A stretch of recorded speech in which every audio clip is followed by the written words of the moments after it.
ओम गणेश हर हर महादेव।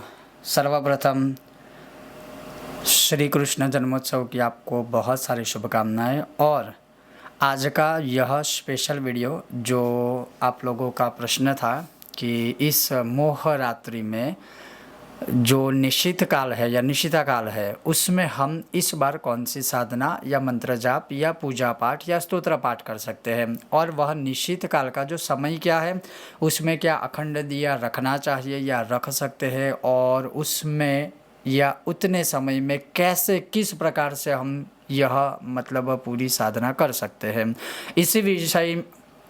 इसी विषय और वीडियो पर आज मैं आपको बहुत सारी शंकाओं का समाधान देने वाला हूं। अगर आपको यह विषय वीडियो पसंद आए तो लाइक कीजिएगा, शेयर कीजिएगा, चैनल पर नए हो तो सब्सक्राइब करके घंटी का चिन्ह दबाइएगा। चलिए शुरू करते हैं। अब सबसे पहले यह 15 अगस्त को शुक्रवार को रात्रि काल में, शुक्रवार की रात्रि काल होगी 12:01 से लेकर के और 1:5 तक का जो समय है। और अधिक जगहों पर या मूल रूप से ये कहूँ कि 12:21 या 12:20 से निश्चित काल आरंभ होगा और 1:05 पर समाप्त होता है। करीब करीब 1:40 से 45 या 50 मिनट का एक समय मिलेगा, या हम कहें कि वैसे भी भगवान का ही स्मरण करना है तो करीब करीब 1 घंटे का समय आप लेकर के चलिए। अब उस समय में सर्वप्रथम आपको कोई साधना करनी है तो उसके लिए प्रिपरेशन क्या होना चाहिए या क्या रखना या क्या करना चाहिए, तो वो एक शुद्ध वस्त्र आदि का चयन करें अर्थात पहने। और अगर मेरी ऐसी सलाह सूचन रहेगी कि पीत वस्त्र जो भगवान हरि को बहुत प्रिय है अर्थात पीले कपड़े, वह पहन के बैठिए आप।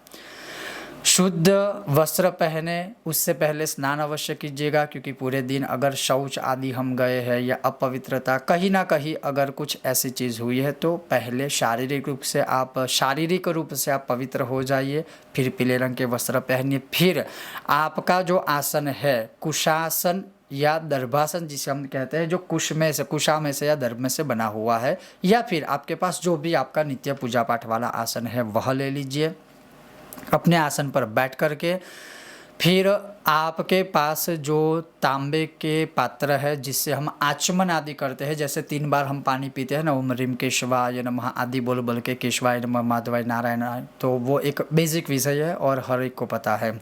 तो आप आचमन आदि कर लीजिए। फिर भगवान हरि के सामने या श्री कृष्ण के सामने या गणेश के सामने या शिव जी के सामने या माता रानी के सामने, आपके जो भी इष्ट देवता या देवी है, या मैं एक ही संक्षिप्त विषय में अगर कहूँ तो आपके मंदिर के सामने गौ माता के घी का दिया प्रज्वलित करें। अगर संभव है तो धूप बत्ती प्रज्वलित करें, और उसमें भी इस रात्रि को मैं आपको सजेस्ट करूँगा कि गूगल का धूप अगर करेंगे या धूप बत्ती गूगल की सबसे उत्तम रहेगी। क्यों, तो मैं वो आपको आज इस विषय में आगे बताऊँगा कि गूगल का ही धूप क्यों। तो ये चीज़ें हो गई। अब उसके पश्चात क्या करना है, तो एक सबसे पहला प्रयोग या विधान, आपके जो भी इष्ट देवता या देवी है, आपके जो भी इष्ट देवता या देवी है, या आपको आपके गुरु ने दिया हुआ कोई मंत्र या स्तोत्र है तो वह है, या आपने पूर्व में सूर्य ग्रहण में कोई भी मंत्र सिद्ध किया हो, या कोई शुभ योगों में अगर आपने कोई मंत्र या स्तोत्र सिद्ध किया है, तो सबसे पहले आप उसी को पकड़ के चलिए। और उसी को पकड़ के मतलब ये जो पूरा समय काल है ना, उसमें सिर्फ और सिर्फ पूर्ण भाव श्रद्धा रूप से आप वही करिए। उसमें अब देखिए, हर एक ने मंत्र दीक्षा, हर एक को मंत्र कोई अलग प्राप्त हुआ होगा, तो मुझे नहीं पता है कि जितने भी लोग वीडियो देखेंगे किसने क्या मंत्र लिया है, लेकिन मैं बेसिक इन्फॉर्मेशन आपको दे दूं। जैसे अगर आपको गणपति का मंत्र प्राप्त हुआ है या आपने सिद्ध किया है या दीक्षा में आपको प्राप्त हुआ है, तो आप लाल चंदन की माला से मंत्र जाप कीजिएगा। अगर आपको माता रानी का कोई मंत्र मिला है तो स्फटिक की माला है, लक्ष्मी जी के विषय में कहे तो कमलगट्टे की माला है, या उनमें भी आप रक्त चंदन की माला का प्रयोग कर सकते हो। शिव जी का मंत्र है तो रुद्राक्ष की माला है, भगवान हरि विष्णु का है तो आप तुलसी जी की माला आदि है, या रुद्राक्ष की माला जो सभी के लिए होती है। तो कहने का तात्पर्य जो देवी देवता है उसके अनुसार आप माला का चयन करें या माला का प्रयोग कीजिए। तो सबसे पहला प्रयोग ये है कि आप पूरे इस निशिता काल के समय में नॉन स्टॉप अपने इष्ट देवता या देवी की आराधना करें या मंत्र करें। अब हो सकता है कि किसी को मंत्र प्राप्त नहीं हुआ है, किसी ने मंत्र दीक्षा नहीं ली है, किसी को मंत्र से ज़्यादा स्तोत्र आदि में रुचि होती है, तो किसी ने अगर स्तोत्र सिद्ध किया है तो आपने जो स्तोत्र सिद्ध किया है आप नॉन स्टॉप उसी के पाठ किए जाइए। जो भी आपने मंत्र सिद्ध या स्तोत्र पाठ किया था या किया है या आपको दिया गया है गुरु के माध्यम से, तो आप फिर वही कीजिए नॉन स्टॉप। ये नहीं है कि बहुत सारे एकत्रित करें पाठ, ये कोई अर्थ नहीं होता। एक साथ बहुत रास्तों पर नहीं चल सकते, आप एक रास्ते पर चलिए, लक्ष्य को प्राप्त कर पाओगे। अब ये तो हो गई एक सबसे प्रथम प्रायोरिटी या पहली प्रायोरिटी के जिसके ऊपर हमें चलना चाहिए।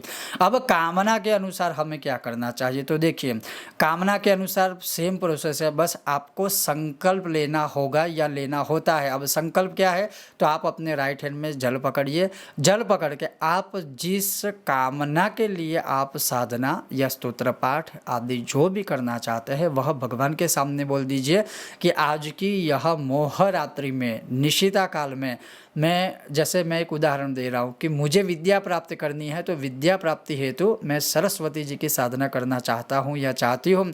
आप मुझे उसमें ज्ञान बुद्धि विद्या सब प्रदान कीजिएगा, और जो जल है वह किसी पात्र में छोड़ दीजिए, बाद में वह जल पवित्र जगह पर विसर्जित कर दीजिए। ये एक उदाहरण दिया, सबकी कामनाएं अलग होती है, तो उस प्रकार से आप संकल्प कर सकते हो। अब बहुत लोगों की कामना जो है एक ऐसी होती है जो असंभव है या तो फिर ज़बरदस्ती किसी को वश में करने की होती है, तो वो सारी चीज़ें गलत है, वो कभी भी ऐसा करना नहीं चाहिए। अब मैं बात करूँ सबसे पहले संकटों का, अगर आपको विनाश करना है तो गणेश जी का मंत्र या फिर गणपति स्तोत्र जो है संकट नाशन स्तोत्र, तो संकट नाशन स्तोत्र के आप पाठ आदि शुरू कर सकते हैं। और जो मैंने आपको समय बताया उस समय के अंदर जितने भी पाठ हो सकते हैं उतने पाठ आप नॉन स्टॉप करते रहिए। तो ये हो गया संकट नाशन स्तोत्र का गणेश जी का अनुष्ठान। अगर मैं कहूँ तो गणपति सहस्त्र नाम स्तोत्र है जो हर एक संकटों का समाधान है, समस्याओं का समाधान है, उसमें सर्वस्व सब कुछ आ जाता है। मैंने एक वीडियो भी बनाया था, तो आप गणेश जी की उपासना में ये कर सकते हो। गणेश पुराण अंतर्गत गणेश जी का एक कवच है एशोथी चपलों वाला, तो उसमें भूत प्रेत पिशाच आदि भय निवृत्ति, संकटों का विनाश, किसी का कुछ किया कराया हुआ आदि भी होता है तो वह भी सब विनाश हो जाता है। और ये हो गई गणेश जी की एक सामान्य साधना, या फिर मैं कहूँगा कि आप इसके अलावा जो मैंने बताया उसके अलावा भी अगर आप गणेश जी के कोई मंत्र स्तोत्र करना चाहते हो या हर रोज़ करते हो तो वो भी कर सकते हैं। जैसे अथर्व शीर्षम हो गया, गणेश अष्टकम हो गया, हिरंब कवच हो गया, गणपति कवच हो गया, गणपति के जितने भी स्तोत्र मंत्र है वो आप कर सकते हो। ये हो गया संकट नाशन के लिए स्पेशल कामना।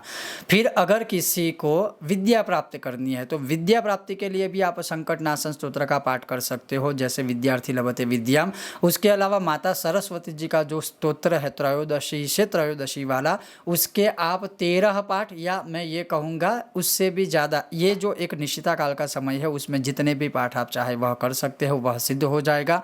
और विद्या ज्ञान बुद्धि में आप अवश्य ही बृहस्पति के समान विद्यावान आप बनेंगे, विद्वान बनेंगे। तो सरस्वती साधना में वह जो ब्रह्म विरचित सरस्वती स्तोत्र है उसका पाठ कर सकते हैं। माता सरस्वती जी का जो मंत्र है ऐं सरस्वत्यै नमः, या फिर सिर्फ एकाक्षरी मंत्र है ऐं, या फिर ओम ऐं सरस्वत्यै नमः, या सरस्वती जी का बहुत सारे मंत्र स्तोत्र आदि है, उसमें से आप कोई भी पाठ कर सकते हो विद्या प्राप्ति के लिए। उसी प्रकार से आप चाहे तो दुर्गा सप्तशती का जो एक श्लोक है ओम या देवी सर्वभूतेषु विद्या रूपेण संस्थिता नमस्तस्यै नमस्तस्यै नमस्तस्यै नमो नमः, इसके भी मंत्र जाप आप कर सकते हो। इसके अलावा माता सरस्वती के बहुत सारे स्तोत्र हैं जो विद्या प्राप्ति के लिए उत्तम है, आप उसके पाठ कर सकते हो या स्तोत्र कर सकते हो। अब ये हो गया विद्या प्राप्ति के पश्चात है संतान प्राप्ति के लिए। तो फिर से कहूँगा कि वही संकट नाशन स्तोत्र जो पुत्रार्थी लभते पुत्रन, हालांकि उसको सिर्फ पुत्र ना समझ के संतान भी समझना चाहिए। तो संतान प्राप्ति के लिए यह एक कारगर और हमारे द्वारा अनुभवित स्तोत्र है, उसके भी आप पाठ कर सकते हो। उसके अलावा गणपति संतान स्तोत्र एक है जो वीडियो मैंने पहले बनाया हुआ है, काफ़ी छोटा है, तो आप उसके पाठ कर सकते हो। श्री गोपाल सहस्त्र नाम स्तोत्र या संतान गोपाल मंत्र का भी आप पाठ कर सकते हो, अनुष्ठान कर सकते हो, या अपने लिए आप किसी विद्वान ब्राह्मणों के द्वारा भी उस रात्रि काल में करवा सकते हो। और उसके अलावा भी जैसे विष्णु सहस्त्र आदि है, ललिता सहस्त्र है, गणेश सहस्त्र है, शिव सहस्त्र है, ये सारे भी जो सहस्त्र नाम स्तोत्र है ना, वो भी संतान प्राप्ति के लिए एक अच्छा प्रयोग या पाठ हम कह सकते हैं, तो वो कर सकते हो। अब उसके अलावा धन की प्राप्ति करनी है तो धन प्राप्ति के लिए मैं एक ही सजेशन देता हूँ, और ये जो मेरा सजेशन है वो ना केवल सजेशन है, लेकिन जिन जिन लोगों ने आचरण किया है उनके फीडबैक या उनका अनुभव है वो प्रत्यक्ष रूप से मैं खुद देख भी पा रहा हूँ, उन्होंने मुझे बताया हुआ है। कहीं तो ऐसे लोग हैं जिनको मैं नहीं जानता हूँ, वो भी अपने अनुभव शेयर करते हैं हमारे व्हाट्सएप में, ईमेल में या उसी वीडियो के नीचे, और वो है श्री सूक्तम का पाठ। हाँ, तो वो श्री सूक्तम का पाठ है, वह सर्व चीज़ों की, सर्व विषयों की धन प्राप्ति के लिए एक उत्तम सूक्तम है। लेकिन मैं स्पष्टीकरण करना चाहूँगा कि उसमें उच्चारण का ध्यान रखिएगा, उच्चारण में गलती नहीं होनी चाहिए। उसमें विनियोग है, उसमें संकल्प आदि है, उसका वीडियो मैंने बनाया हुआ है, आप हमारी चैनल में सर्च करके देख सकते हो। प्रॉपर तरीके से डिटेल में विस्तारित वीडियो है।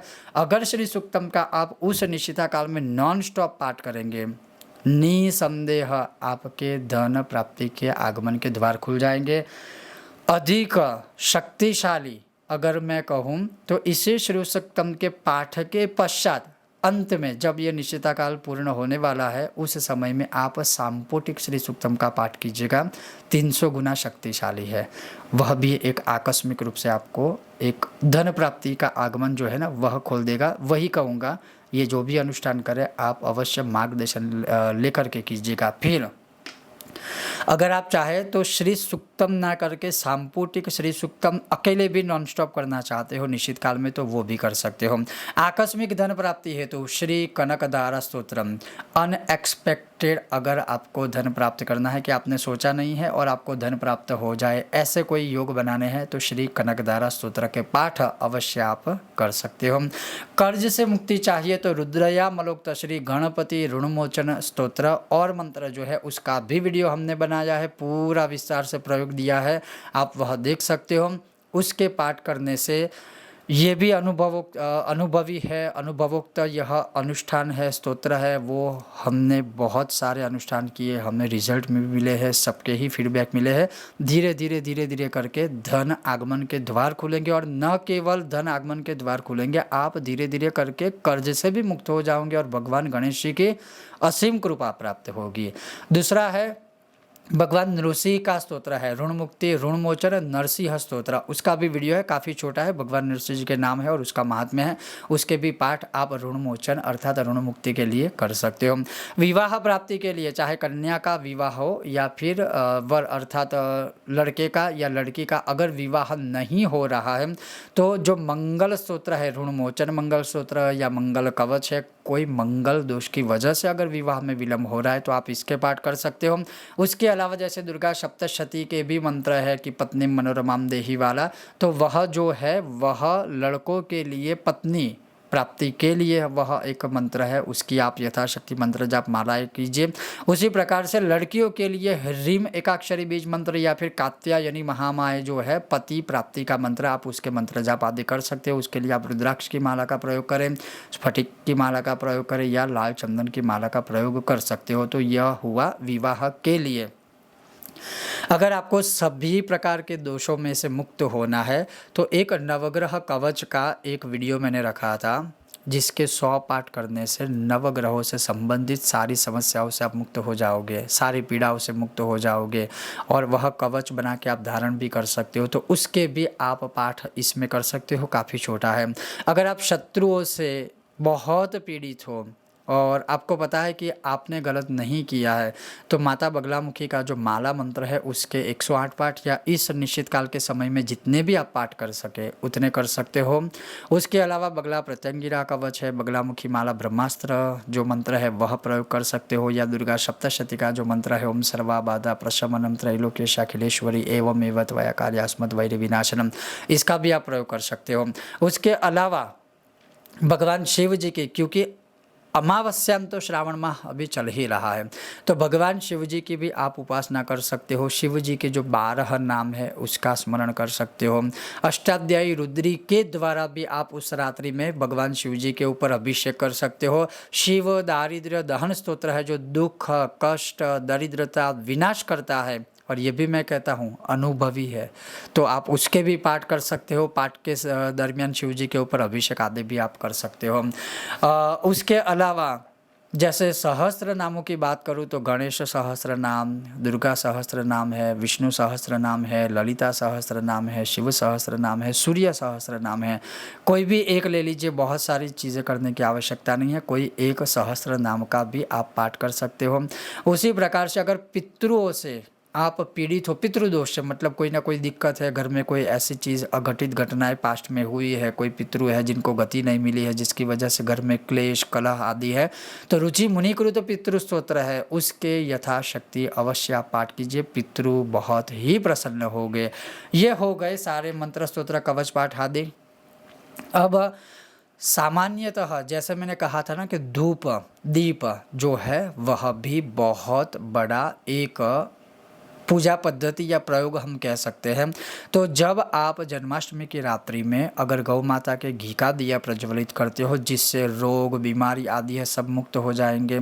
और उसके साथ जो मैंने गुगुल का धूप बताया था, तो गुगुल का धूप क्यों बताया था, जब कोई ऐसे तंत्र मंत्र आदि क्रियाएं आप पर या आपके परिवार पर करने का प्रयत्न करेगा इसी रात्रि में, तो गुगुल का धूप का काम क्या है, तो मम गृहे मम जीवने मम परिवारे भूत प्रेत पिशाच आदि दोष निवृत्ति अर्थम जब हम यज्ञ करते हैं तब यह संकल्प और बोलते हैं कि गुगुल हवनम करिष्ये, अर्थात गुगुल का अगर आप धूप प्रज्वलित करते हो तो भूत प्रेत पिशाच आदि जो है ना वह सब निवृत्त हो जाते हैं, वह दूर चले जाते हैं। और अगर कोई ऐसी चीज़ें करने की कोशिश भी करेगा आप पर, उसकी कोई असर आप या आपके परिवार पर नहीं होगी।